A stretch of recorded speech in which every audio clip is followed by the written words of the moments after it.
if the locker room was as enraged by A.J. Brown's comments as we were, he wouldn't have still been so popular. His teammates, and so there an element of, man, he might not be going about this the right way, but somebody's got to say something. Right. And so, we're maybe glad. Even wishing Sirianni or Petula would have said it. But so I think that the other point that Brew made is correct, which is, if Jalen Hurts, and this is where, you guys know I have thought the Russell Wilson comp is the comp. They both went to multiple colleges. They both won everywhere they went. They both fell in the draft. They both went to 2 Super Bowls early, winning one, losing one. They both had odd relationships with their teammates, it would seem. There was always a question of how much credit, how much is clutch, how much is this, but their winning percentage was crazy. Sure. But here is one thing Russell Wilson, to his credit, did do very well. At the tail end of his time in Seattle, when he was still excellent, when the running and scrambling stopped being such a weapon, he did become a better passer. That is what Jalen must do.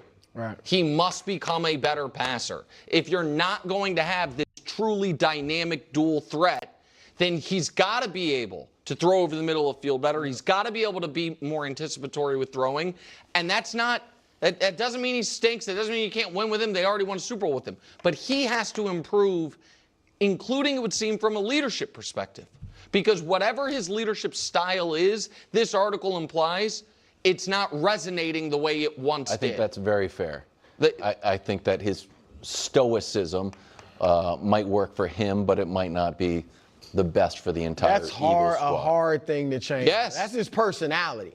I don't even think, I'm not in the locker room, but he probably doesn't mean it in any negative way. It's just how he is. He's not shunning you and blowing you off. It's just no, but he can. I'm just going like about he can my own add business. to like his can passing change it repertoire. some. He can add. And remember, there was an anecdote in the article that Fox Sports first reported, and they denied it. Yeah. That Big Dom and Devontae Smith or Brandon Graham went over there like, no. Yeah. So that was true. All right. I've got a graphic that I'm going to show you guys in a moment. But first, I wanted to discuss how Jalen's personality and his stoicism have supposedly become an issue. That is literally his superpower. That's why he doesn't flinch in the playoffs. That's why, when he's appeared in multiple Super Bowls and playoff games, he performs at his peak in a way we haven't seen from any of these other quarterbacks. You understand that, right? You realize that Patrick Mahomes, even in Super Bowls he's won, has played poorly at times. You understand Drake May didn't play great in that Super Bowl. We can grasp these things. Even in a season that was a total mess this past year, going up against the 49ers, Jalen Hurts was not the problem in that playoff game. He was not the issue.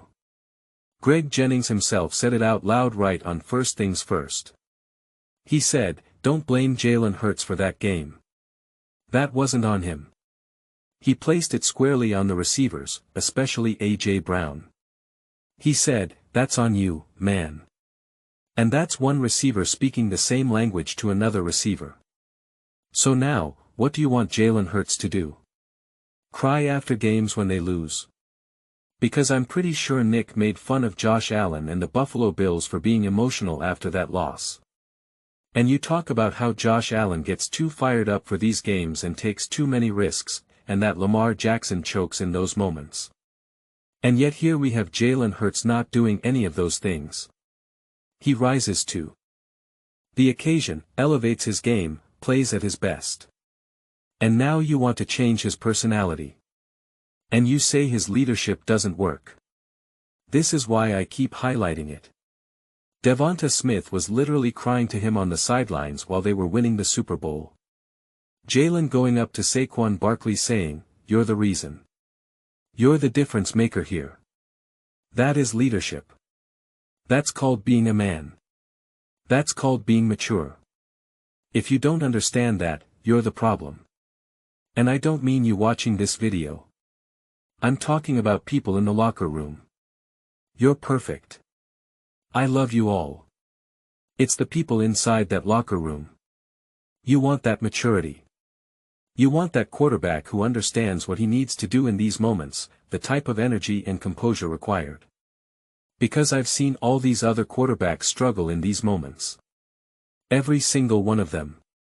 So it's literally Jalen's ultimate superpower. He's the same quarterback week after week.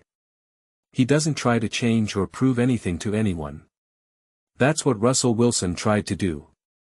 That's what Baker Mayfield tries to do. That's what all these other quarterbacks try to do. Not Jalen Hurts. And this brings me to my next point. This whole Russell Wilson versus Jalen Hurts comparison drives me insane. So I've got both of their playoff runs, 2022 and 2024 for Jalen, obviously, and Russ's 2013 and 2014. Okay. It's not even close. Because the whole narrative of, oh, right, that was the drama with the Seahawks, Russ getting too much credit for their wins, and it's not really him, it's the defense, blah blah blah. First off, no one is giving Jalen Hurts high levels of credit. In fact, people are working overtime to downplay Jalen Hurts' contributions. That's a given. That's obvious. I make the videos. I cover the news segments. We saw after Jalen Hurts won the Super Bowl MVP and they won the Super Bowl, obviously, that's why you win Super Bowl MVP, and people were saying, this quarterback isn't even a top 10 quarterback. And everyone just kept bringing up Trent Dilfer won a Super Bowl, right? And they just kept going on and on about it. Whether it's Sims, whether it's The Herd, whether it's First Things First, First Take, all the shows, every single one. So let's not pretend that after that Super Bowl, everybody was saying Jalen Hurts is king. We know that's not true.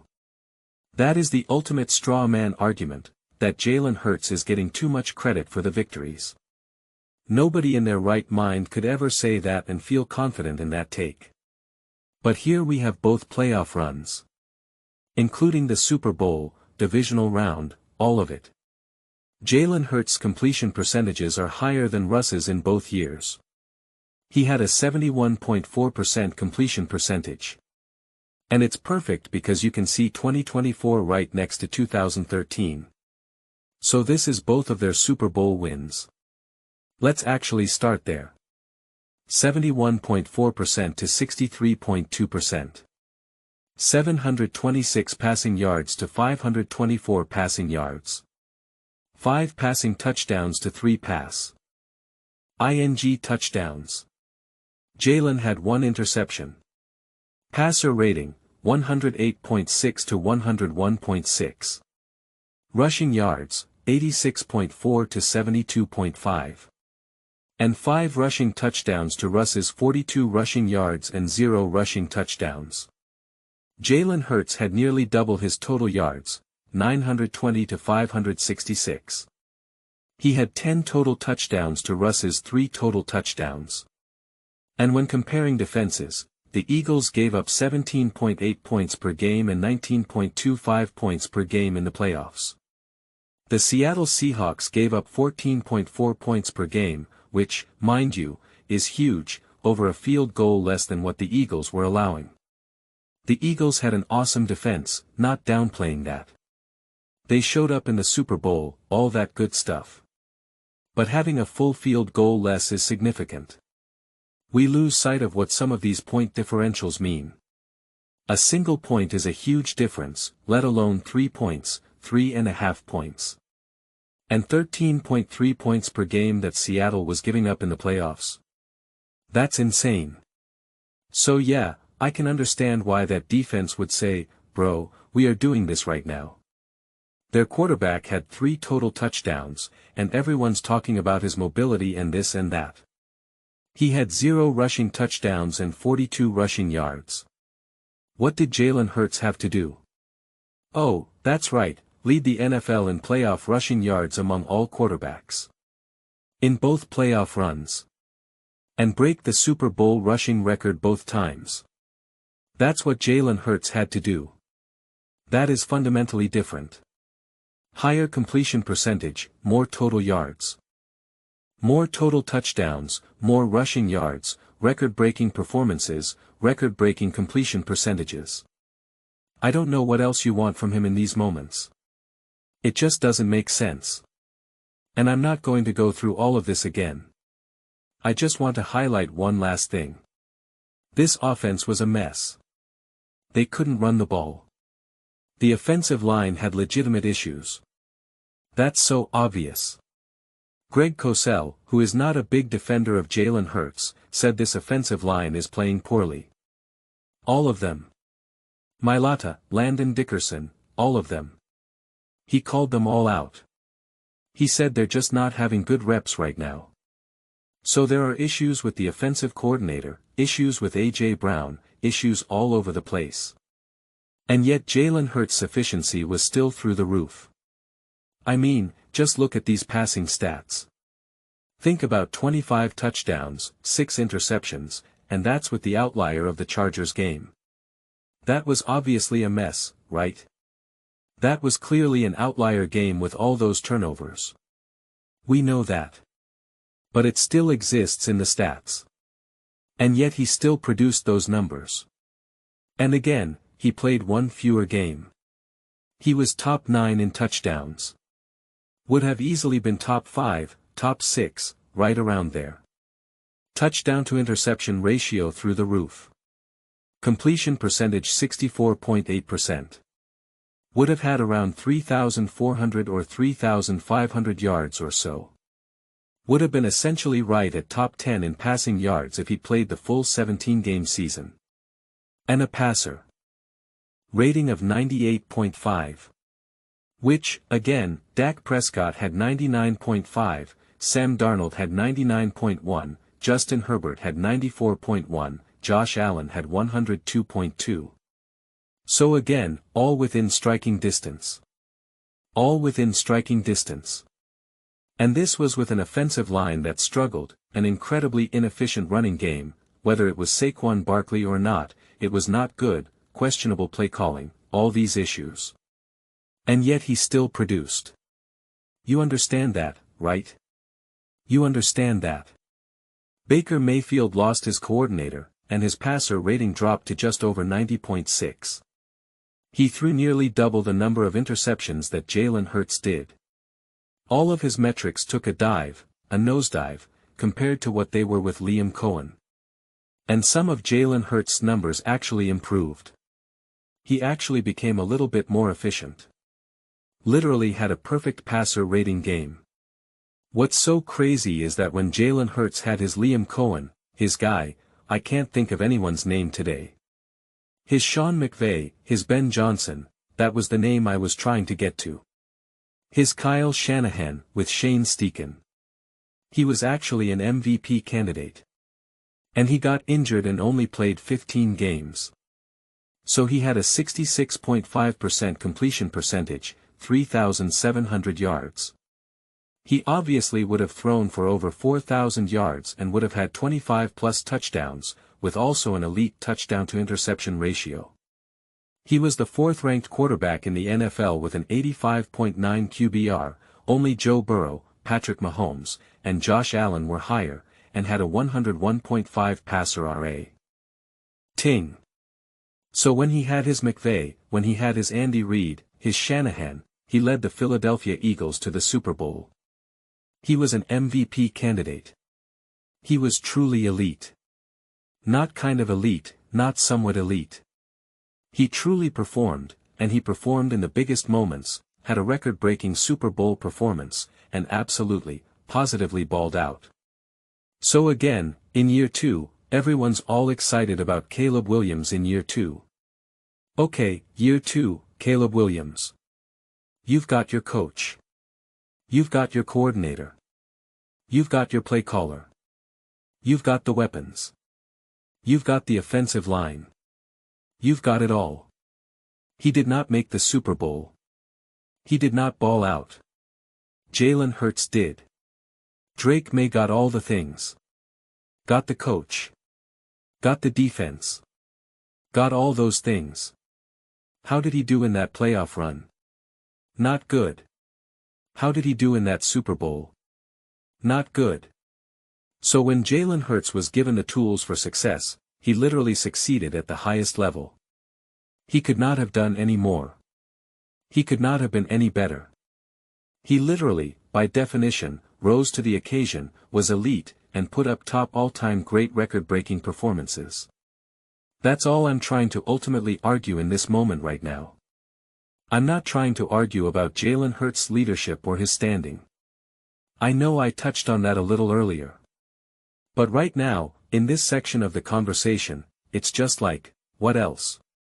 Baker Mayfield was not good enough with the Bucs with Liam Cohen in that playoff game against the Washington Commanders and Jaden Daniels. He was not good enough. When Jared Goff had Ben Johnson, they were not good enough. They did not rise to the occasion. Jalen Hurts did. Jalen Hurts did. Justin Herbert didn't. Joe Burrow didn't. We've seen Patrick Mahomes fail many times as well. And so here we have a clear-cut example of Jalen Hurts doing it.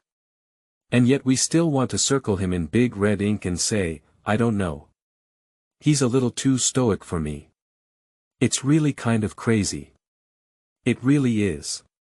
Especially when we see every single quarterback play better with better coaching. We see every single quarterback in the history of the NFL, all of them, play better with better coaching. We all see it. And often, when they lose that great coach for whatever reason, because they switch jobs, whatever it may be, we see a decline. We see it.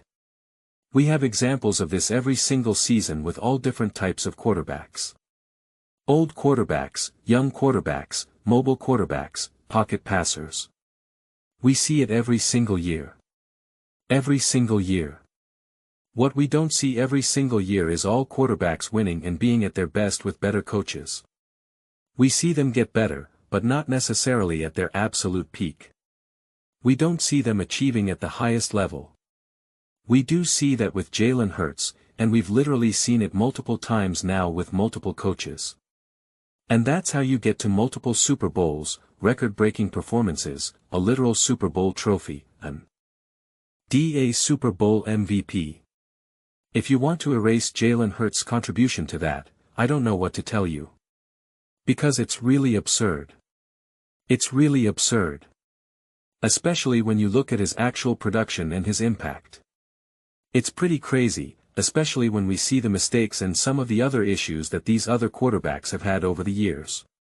Again, whether it's Matthew Stafford, Josh Allen, Lamar Jackson, Joe Burrow, use all the great names you want. And then use the ones that people perceive as less elite, whether it's Jared Goff, Brock Purdy, Trevor Lawrence. Name them. Name the quarterbacks that are magically special and would be better with the Philadelphia Eagles. Is it Geno Smith now? Is it Kenny Pickett? Is it Daniel Jones? Tell me, who is it? I genuinely want to know. We've never seen Lamar Jackson be as great as Jalen Hurts was in that first Super Bowl. And you automatically assume that Lamar Jackson would be that guy in the Super Bowl? We're just going to assume that's true. Really? You want to play that game? I don't think you do. I don't think you do. Nick bashed Josh Allen for his decision-making in his play against the Denver Broncos and said he's to blame for why they lost. He's to blame. That's what Nick said. It's not what I'm saying, but that's what Nick said. So are we so confident that Josh Allen would be elevating in the Super Bowls? Are we so confident about that? How can you be so confident about something you've never seen before? It doesn't make sense. You can believe it. You can't be confident in it. This is where these conversations just take a dip. They turn. It just doesn't add up. So that's what I'm saying. Name the quarterbacks. What else do you want? It's crazy because we kind of live in an NFL world right now where apparently there's only one truly great quarterback, and that's Patrick Mahomes. And yet he hasn't really been that great for years. That's just the reality. And when he was at his best, stacked roster, stacked offensive line, stacked coaching, oh, okay, got it. Outside of that, I haven't seen it. And you say, wow. And then you start naming other years or other things, and it's like, okay, then apply those same standards to Jalen Hurts. I mean, you want to play a fun game right now?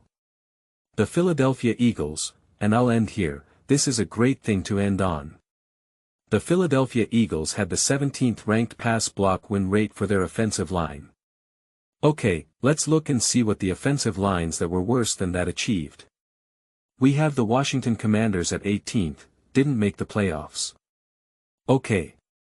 We have the Dallas Cowboys at 19th, didn't make the playoffs. We have the Cleveland Browns ranked 20th, didn't make the playoffs. Starting to notice a bit of a trend here. Arizona Cardinals ranked 21st, didn't make the playoffs.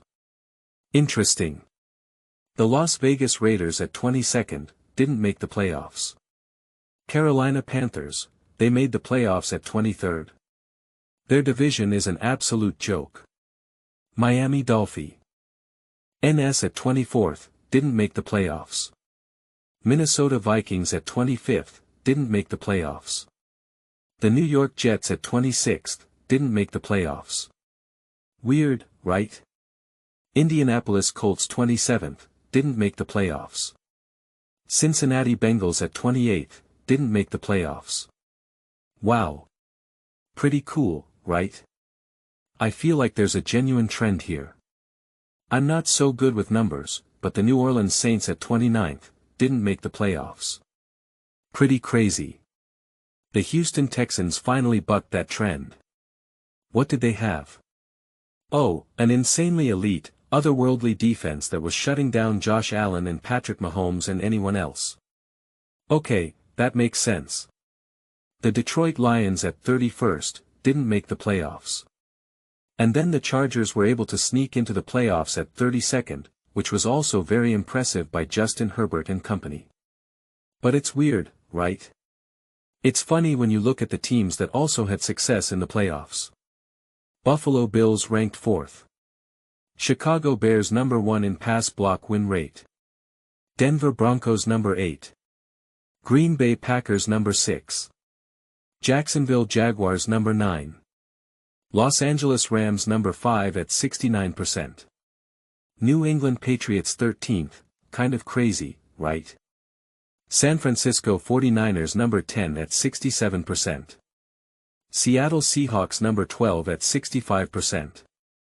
Seems like the Philadelphia Eagles and Jalen Hurts actually overperformed relative to other teams considering their offensive line and everything else. Everyone that had an offensive line worse than them was essentially a disaster offensively. And all the teams that actually had success had significantly better offensive lines. So the Eagles are an outlier. That makes Jalen Hurts' production even more impressive. I mean, Baker Mayfield had a better offensive line. Caleb Williams had a better offensive line. Dak Prescott had a better offensive line. And they only had a few more touchdown passes. Really? That's all they were able to do with that advantage? I don't know. That's kind of weird. Make it make sense. Make it make sense. But those are just my thoughts. I'd absolutely love to hear yours. What do you all think about Jalen Hurts and the Philadelphia Eagles? Where do they go from here? How is this conversation continuing to land for you? Let me know your thoughts in the comments below. I read every single comment. So whether you agree with me or disagree with me, either way, let's get into some discussions. Let's get into some fights. But ultimately, let's just have some fun. And please do consider subscribing. We're building an amazing community here, and I'd absolutely love to see you part of it. I want to build something that we all generally feel connected to. Something that we're really excited to be part of. I think we're well on our way to doing it. Please don't forget to give this video a thumbs up.